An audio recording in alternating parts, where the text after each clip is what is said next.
Don't be afraid. It'll only hurt for a little while. Come now, Taffy. Keep me company. You'll never be a Tri-Delta girl now, Taffy.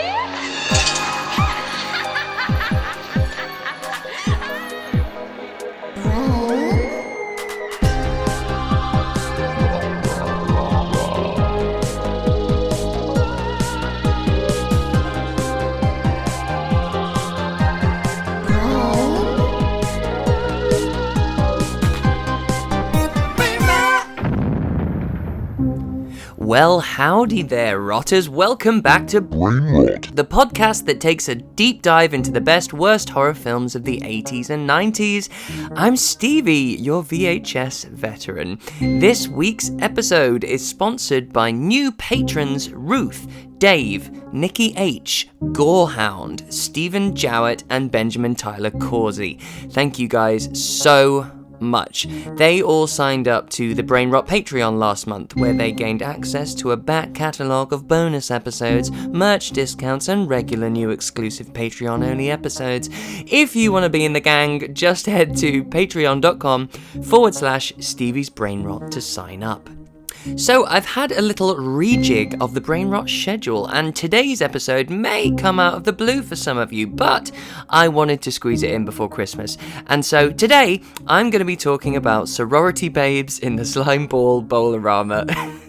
David Dakota's neon-lit, Quigley-starring, nonsensical Trashterpiece from 1988. I still have this on VHS. Well, here in the UK, it was known as the original title, The Imp, and I still have my big box X-rental of it. I'll be posting that over on Instagram along with the episode's release, so if you want to check that out, go to instagram.com/brainrotpod. So I am so excited to have Sunny Mabrey joining me to discuss it. Sunny is an accomplished actor, model, and writer who went viral during the height of the social platform Vine for her hilarious 6-second sketches.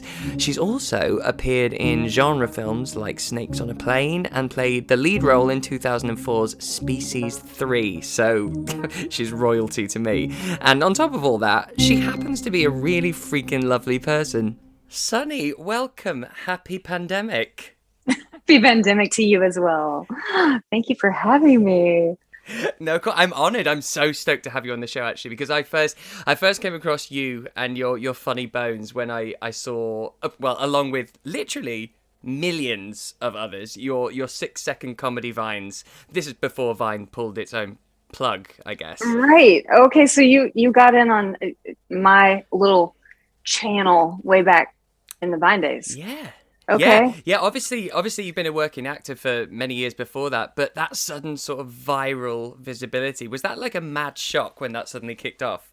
It was, actually. I mean, as you said, I've been acting for a long time, and then, you know, I'd done some comedy in the acting world, but I'd always, my manager totally gets my brand of humor because she has the same type of humor, and we laugh together all the time. She's like, I just want you to do more comedy. She kept trying to get me those jobs, and it was kind of hard. I don't know. I don't know if I didn't look the part sometimes for the comedy roles that I went out for, or what. I don't know. But anyway, it was very validating because I didn't expect that. I just started like filming. We all just kind of started filming ourselves. It was the first time we were able to do that, you know? That's right. Yeah. And it's become such a different thing now, because this was before, you know, you were called an influencer if you had a certain amount of followers and stuff like that. And that whole culture, like, it felt like back then it was just fun. And now it's gone into a territory that doesn't feel so fun anymore. It feels very strained and desperate and competitive. Have you made the move over to TikTok? I did it. It was reluctant, I have to say, because after Vine, Vine was, and yes, all the stages that we went through, we knew it was a time in history. We were like, this is fun. It's not going to last forever. It's going to turn into something else. And it might be great, but this is cool because it's kind of like the Wild West of this new frontier that everybody's starting to do. And it was cool because we were the first, I guess we were kind of the first influencers. That name started to come about toward the end of the Vine period. Uh-huh. And I was making a lot of money. Okay. Like it was crazy. Right. All of a sudden. And, you know, my business manager was like, things are good. You know, he's like, just keep doing whatever it is that happened. I don't know what it was, but just keep doing it. I'm like, I'm trying. And yeah, they would pay us. I'm not talking about like, there were people that had way more followers than me that were making like crazy amounts of money. And then they would go on YouTube and then it was just like Ferrari City, you know? Yeah. But for me, I was like, nope, I can help, you know, pay the bills and buy a couple things maybe.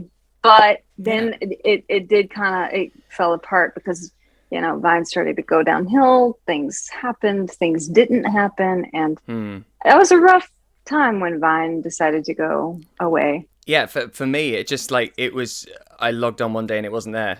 Obviously, there's loads of shit going on behind the scenes about content creators and who owns what and who deserves what percentage of what. I didn't know all that, but for as far as I saw, it was just like, oh, I want to show my friend that Sunny Mabrey video of the owl and the drugs, the drugs selling owl, and then I was like, oh, it's gone. So that sucked. It's still on the computer for like I've got it. No, I have it. Because I remember a while ago, I was like, hey, do you possibly still have that drug dealer owl? And you're like, yeah, and you posted it. And I gave it to you? Saved. Nice. Yeah. Okay, good. It's so glad. Brilliant. Yeah. Also, I just want to quickly ask, I saw you recently completed on a short that you wrote yourself. Is this right? Patricia Sterling? Yes. Tell me about that. Yeah, I don't know. I've just always been into horror ever since I was a kid. I used to watch it with my dad. I had this idea to make a kind of like a anthology series, and I wrote a bunch of short horror films that were, also comedy. And I filmed 3 of them. And the idea of the anthology thing sort of fell apart, and I just decided to put them out as well. I've only put the first one out and entered it into festivals, and it's doing well so far. I've still got a bunch that haven't come through yet. They're in the line, but yeah, it's. So that's happening right now. Oh, so it's not something we can readily access yet. Not quite yet, because I feel like I should. Look, this is the first time I've done this festival thing on my own. I'm like, do I wait or? Yeah, I think you let it do the rounds, right? Okay, I'll do. Yeah. Since you said that, Stevie, I'm just gonna do it the way you said. Yeah, great. Exactly what I told you. Yeah. You got any other queries? Just do the rounds. I love the way I said that as well, because it's clearly just a phrase I've heard, and I actually know nothing about it. But do the rounds. Do the rounds is very. It's a film thing. No one would understand. You have to be a film person. So you touched on it then slightly. So horror movies. You've appeared in some corkers yourself, like Snakes on a Plane, Species 3, which I absolutely love, and I think you completed one recently, the Hunting Souls. Yeah. Obviously, it's one thing to be in them, but what's your personal relationship with horror? Do you seek or avoid it? I seek it for sure. I seek it every day, and not just in the form of movies. I don't know what's wrong with me.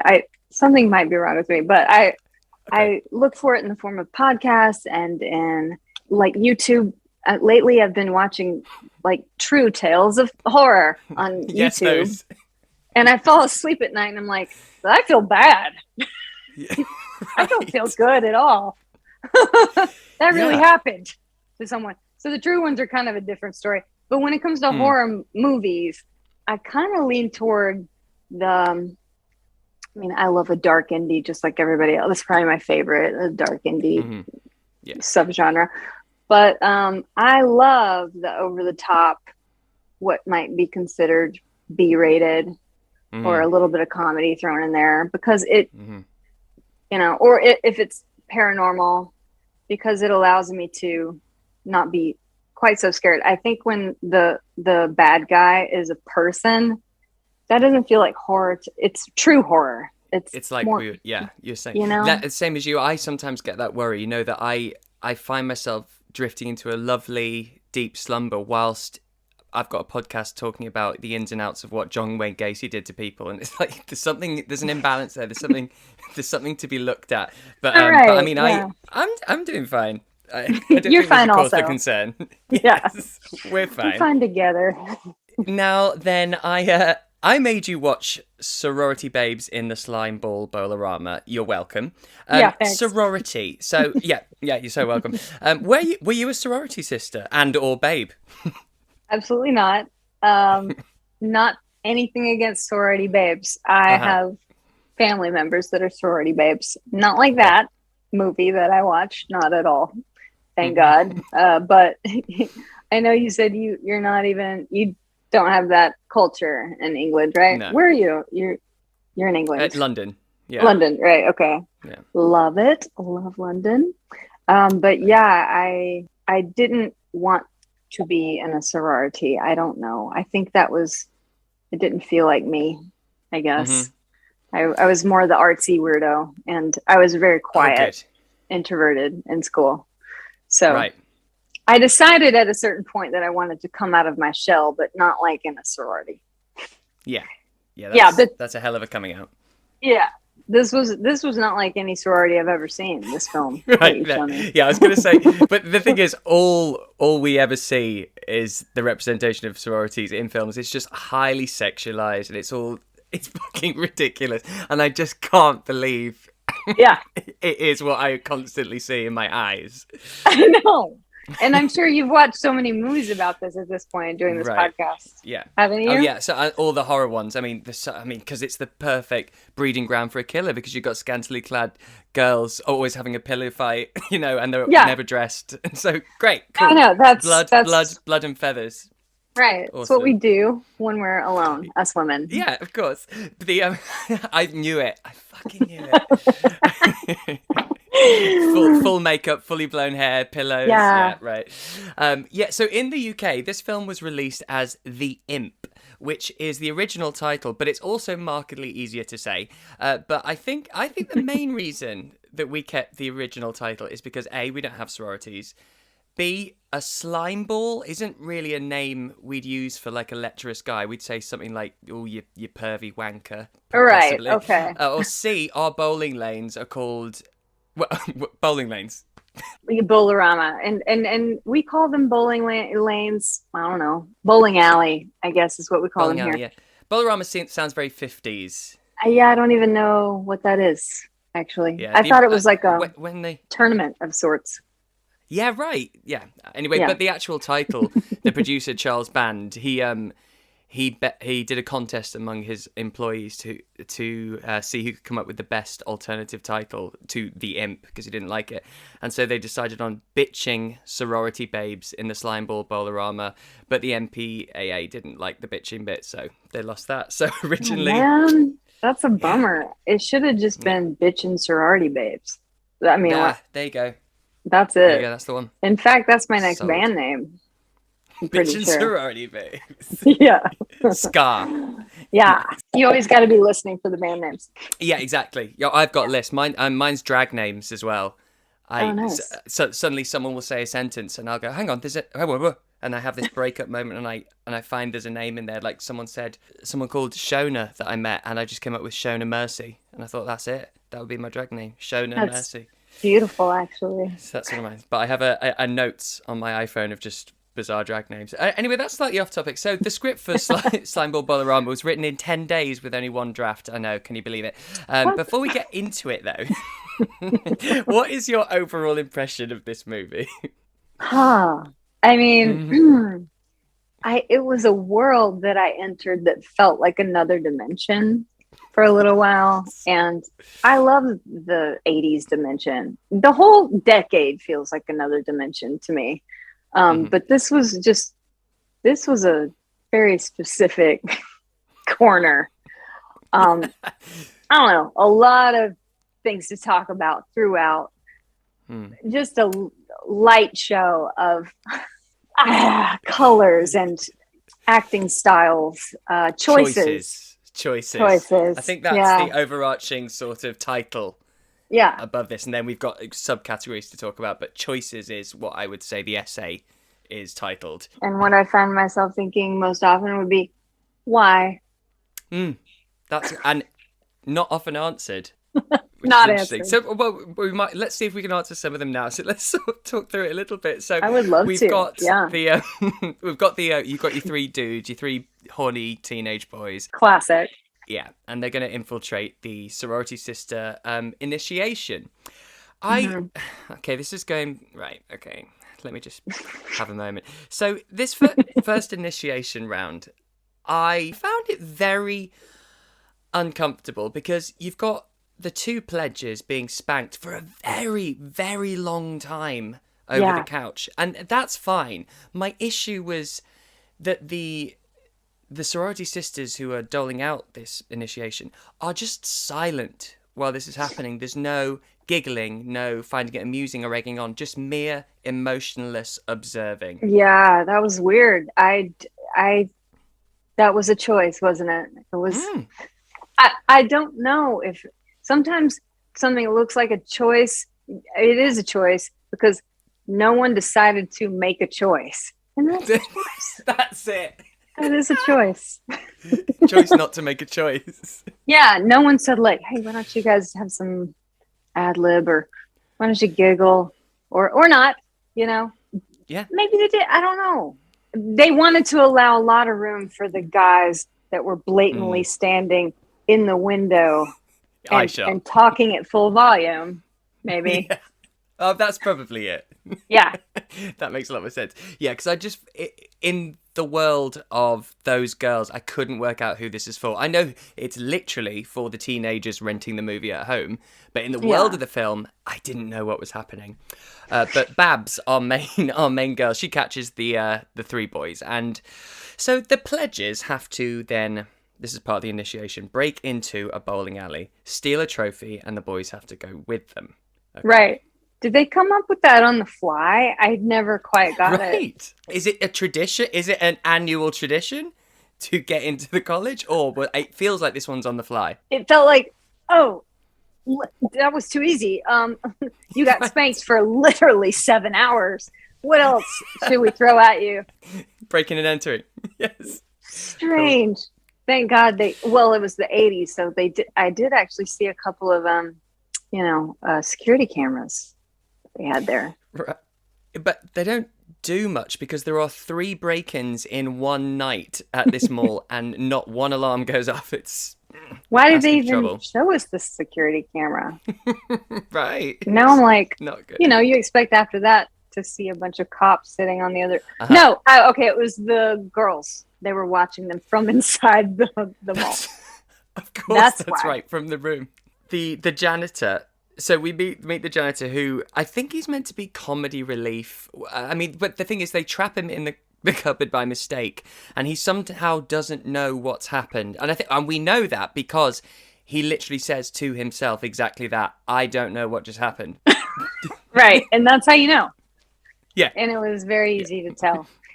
Thank you for that. But I said he's deaf. You didn't hear. Yes. I actually hoped that he was, because if he wasn't, then that just means he just pretended not to hear a gaggle of sorority babes fully laughing their asses off as they slammed him into a room and he couldn't get out. Yeah. And then later we do find out that he is indeed hard of hearing. Of course, which they obviously use as a great gag, which they certainly don't overuse that one, do they? Always a good one to make fun of that. Yeah, that's a classic. Yeah. That's a classic. Haha, he misheard because he's hard of hearing. Awesome. Slap my thigh on that one. And then, so we have Calvin, who's one of the boys, and he catches Spider breaking into a cash register in the Bowl. Sorry, just to clarify for people at home, not a spider breaking into a cash register. Close. It's a girl. Yeah. She's called Spider, and she's a sort of rocker chick. This is played by Linnea Quigley, who is a massive 80s scream queen, and she is in so many, and I she looked that always up. is the one to Yeah. get her boobs. Oh, really? She always gets her boobs out, but not in this one, which is nice. What did you think of her? Oh, I mean, at first I was like, there's something about this chick. Like, I Right. like her. I don't know what it is. And I think it was just her commitment to every, like, nothing was thrown away. It was Absolutely. 147%, like, gung ho on every line. And I kind of like that because I'm like very, I go inward. And Mm-hmm. people are like, can you speak up? And I'm like, I'm having my innermost. I'm communicating Yes. from my soul. Yes. But she's like, her soul is on the outside, you know? Yeah, And totally. There's something about her, right? Like her voice, her like eyes. Yeah, and her intonations and everything. There's something. I think that's why people became fascinated with her in the 80s. There's just something about her, and I'm sure she'll freely admit, she's not Meryl Streep, like but she has a commitment to the way she says it that is just so endearing. And as you say, nothing's thrown away, even if it's like oh great. It's like, oh great. It's there. Yeah, she can do that so much better than me. I can't even describe. I like when I project, it sounds so fake and weird and awful. But Forced. like for some reason, for her, it sounds still kind of like she meant it, that way. Yeah, I don't know. She's works. definitely my favorite. Yeah. She's my favorite. I also like that she's fully coiffed and blown her hair. She's applied an intricate ombre eyeshadow and styled herself head to foot to go and commit larceny.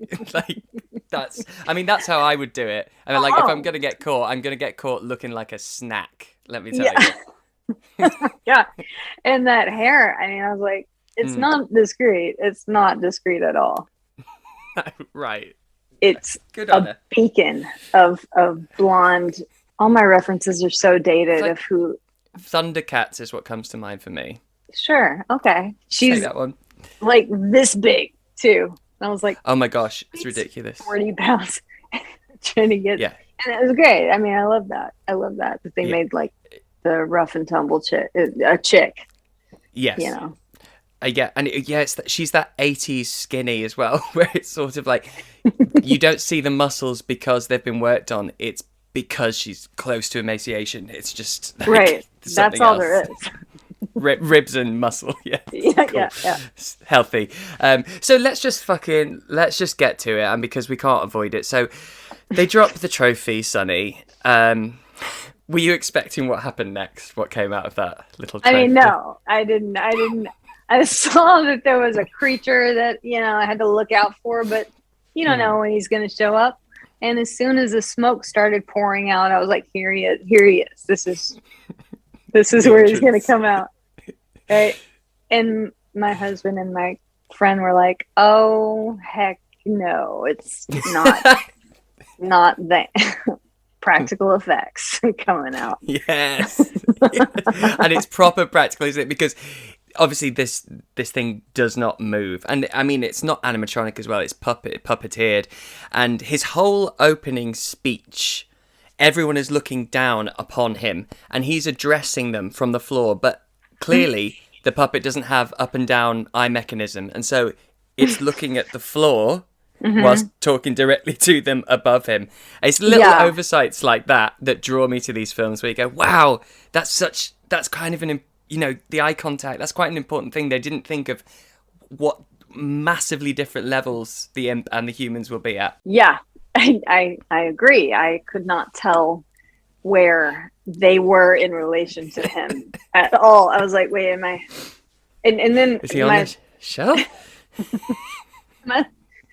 Down at is the imp on the floor? Because I feel like I have the advantage if he's on the floor, but we don't know what the imp can do yet. We're not sure. So I was like, well, they definitely can't move him. The background was stationary. I was like, no, he's not. He might even be a little bit paralyzed. So let's see what sort of like magic he's going to do. Yeah, right. I mean, he's been in that thing for 30 years, so his legs will take a while to come back to life. Probably. Oh, yeah. I didn't even think about that. Hello. Yeah, that's probably what it is. He just needs to wait for them for the blood to get rushing. Also, I have to say, I am not comfortable with him referring to himself as Uncle Impy Oh, in third person. He keeps saying, come on, tell Uncle Impy what you want. And there's something really sinister and very creepy, drunk at Christmas, distant family member about it that I'm not all right with. Uncle I'm not Impy. okay with it either. However, it is not surprising No, coming from the same person wrote the whole movie, I think. So it has a it tone. is right in line. It's right in line with, Uh-huh. but yeah, it's a bit skin crawly, Impy, Yeah. Mr. Impy, sir. Beautiful. But you know, So- I like to go on a journey with every movie. Like I don't like to think about who actually committed the murder. If it's like a full on murder mystery that everybody's like, I think it was the uncle, then I'll put in my vote or whatever. But in general, I like to just let the story take me somewhere and not try to be 2 steps ahead, 3 steps ahead. And my husband's always like, what they're going to do now. And I'm like, shut up. Uh-huh. Like, I don't even want to know. I want to let it happen. Also, I feel very stupid when he does that I didn't think of it. But, but that's the... but I like to get on board. Yeah. When Uncle Impy came out, sorry. Stop saying Uncle Impy, please. Mr. Don't Impy. say it. The creature thing, piece of Play-Doh came out. There you go. He started granting their wishes, and Yeah. I really wanted to believe that he had good intentions. But sadly, they're slightly nefarious. I mean, things get a bit out of hand, don't they? I mean, I'm talking about the narrative mainly. But yeah, there are some inconsistencies, should we say, about these wishes and what exactly he can do and can't do. And sort of most people, he suggests what they want and they go, oh, that sounds good. And then he gives it to them. It's not really their wish. But somehow also he has the power to turn 2 of the girls into zombie What are they? demon We're not sure. people. What is it? One turns into the Bride of Frankenstein. Yeah. And why? And that's a question I'll never have answered. Sonny, look, I don't know. And I don't have the answer. And it's actually... that one's annoying. Because a lot of it you can go, oh, fuck it, it doesn't matter. But Yeah. why just one of them turned into a Hammer horror character? Why not the other one? The other one just had some bad skin. The inconsistency really bothered me. And I don't understand. And also, if he can do this, if he has the power to control people straight out of the gate, why the whole wishes angle? What's he getting out of this? Ah! And why does he want to give them this false hope? He likes toying with his... he likes toying with them, Cat giving and them mouse. this... Yeah, maybe that's... But I didn't... I knew... In my heart of hearts, I knew that the wishes would go sour at some point. I just didn't think that it would happen so quickly and so just for no other reason than just to go the other direction, 180. Yeah, there wasn't really a trigger when suddenly they just all suddenly at one point were like, oh, my dress is ripped. Oh, this isn't gold. What? Right. What's going on? All at once. You want gold? Here you go. Here's all the gold you can ask for. You want to be prom queen? There you go. I'm so beautiful. And literally the next scene, he's like, this is wood. This is wood painted gold. She's like, what happened to my dress? Wow. And, Wow. But yet, hold on. But yet, the guy who got his wish of having, I don't know what he even wished for, but like a massively sexual encounter to happen to him. Yes. He gets cold feet 3 seconds Right. into it, uncharacteristically, I have to say. Mhm. And she's Hornball McGee. When does that one turn sour? That one strangely never turns bad. It's very odd, that, isn't it? Because yeah, Keith, well, she's insatiable. Like, she's literally eating his clothes to try and get them off. Like, she's that desperate for it. And as you say, yeah, it doesn't switch. She suddenly just becomes normal and is threatened by one of the other possessed people. Oh, my brain. It's because I want to know, because I want to, as you say, go on this journey with it. But when there's these roadblocks, I can't hop over them. I have to at least batter them down a little bit. Well, I'll tell you. I know why. I mean, I can tell you if you want. Please, enlighten me. The entire purpose for the movie is to show that, right? Is to show the sexual stuff, the boobies, Yes, the nudity. So that is literally the only reason. Like, there's no, that's it. Just to draw those scenes out, that's it. yeah, I guess so.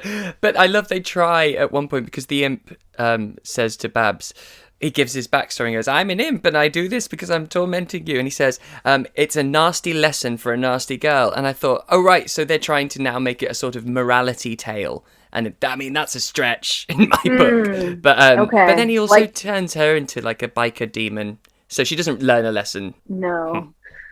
So, wait a second. Oh, you're talking about Babs. Babs, turns yeah. her into the biker demon. So she comes in also very looking good, right? Yeah. And she corners fully naked chick now, fully naked. Yes. Wearing some sort of lasso. I don't know what that was. I don't know what that was. Under the breasticles. Yeah, some sort of harness that appeared. And she gets accosted by the zombie Babs. And unfortunately, zombie Babs fully catches on fire, almost to the point of human combustion. Right. Yeah, this is interesting, because I think that's Calvin, the boy, he throws a Molotov on her. And the thing is about this, Sonny, is this is seriously risky, because she's not acting particularly possessed. She's just a bit sassy. She's gone from Sandra Dee to Sandy, and he doesn't make any attempt beforehand to just check if she is possessed. Like, she might be drunk, she might be acting out of hysteria. To set her on fire on a hunch that a magical imp is controlling her mind, that's a big decision. That's where you enter the world of horror, in my opinion. That's where the horror begins. That's when you cross over. and the fact that some stunt guy or woman got fully aflame for this film, like, that's so dangerous. You want to try to minimize the times that you set your entire body on fire. Like, even if head to toe, isn't it? You know what you're doing. Head to toe. I mean, it's not an arm. That was real too. That was not computers. No, of course not. No. They just fueled up. Just took a match, clearly. Yeah. It was wild.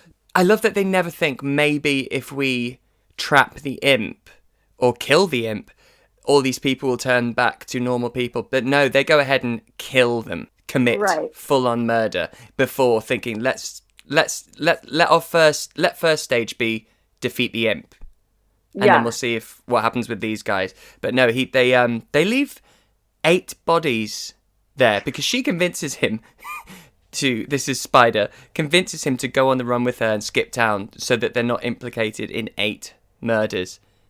And I don't disagree. When the feds do turn up, it doesn't look good for them. It's not going to look good. I mean, unless they see the imp and the imp starts talking. I feel like the imp's smarter than that, though. You know, right? The imp is out, and I don't know. They didn't get the imp back. Did they ever defeat? Well, the they imp? put it in a tobacco tin. Oh, okay. And then left it outside. But that's right. I forgot.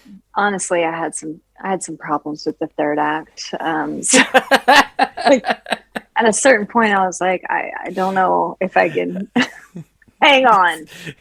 There's a lot going on. There's like heads being chopped off. The Bride of Dracula's running around screaming. It's a lot. Yeah, it was a lot at the end. I did at the very end though appreciate that it was.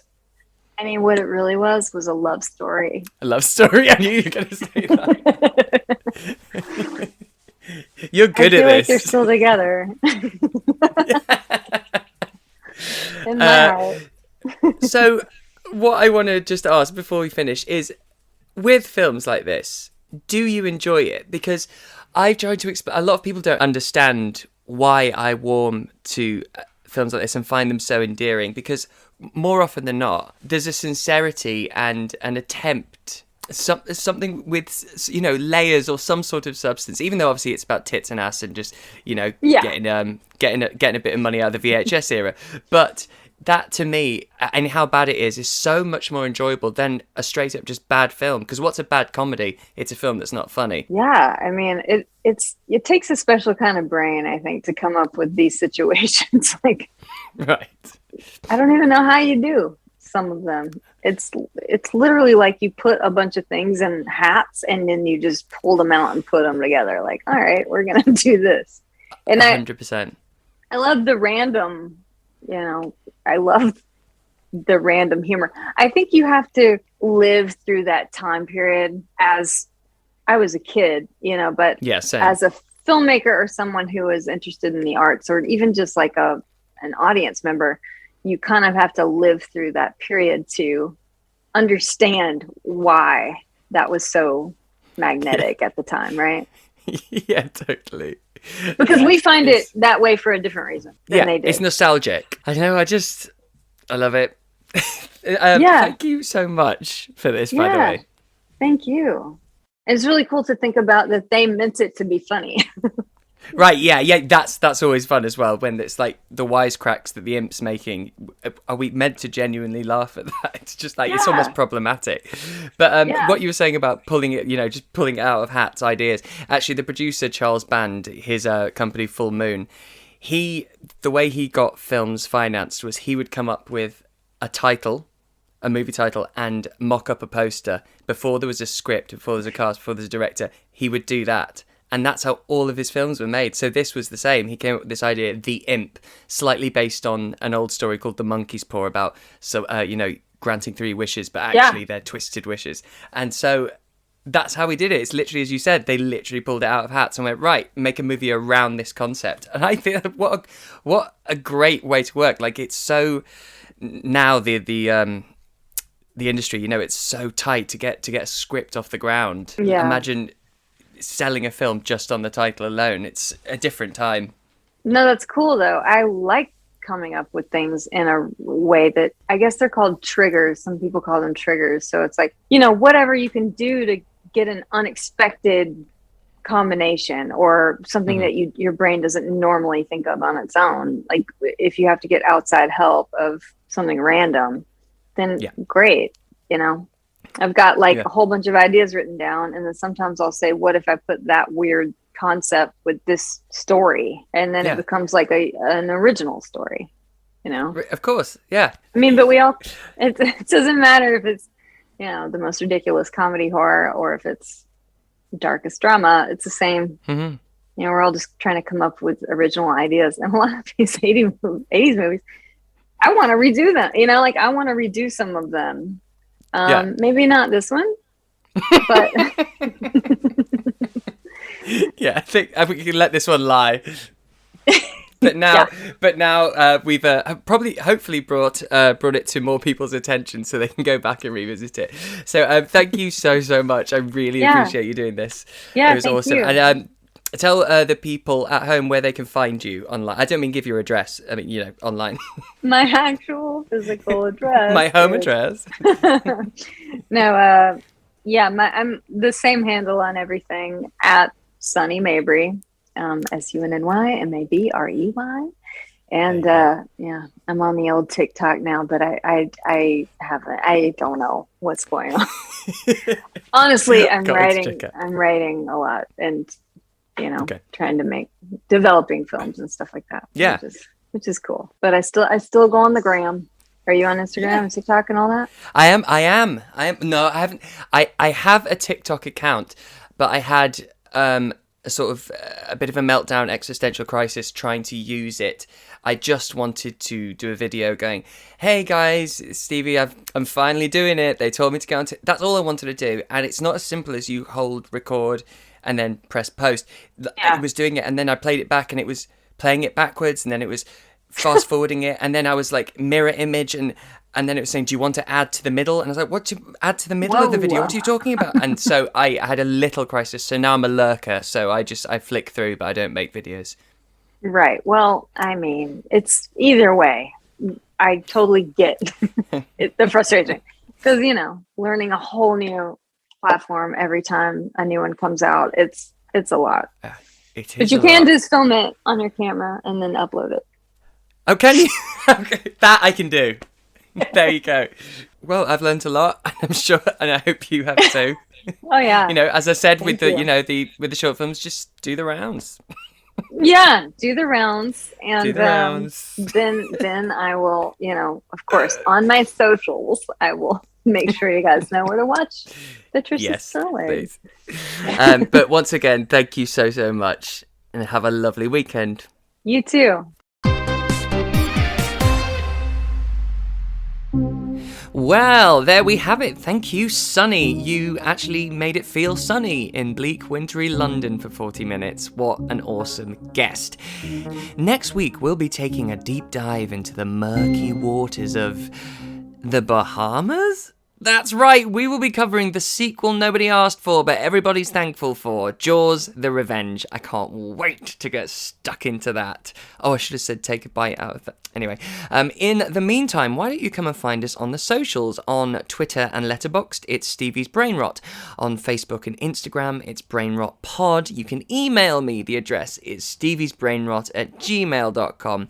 And if you want to get some merch and snap up those final few t-shirts, just go to steviesbrainrot.com. I think that's it. All right, until next time, rotters. Toodles!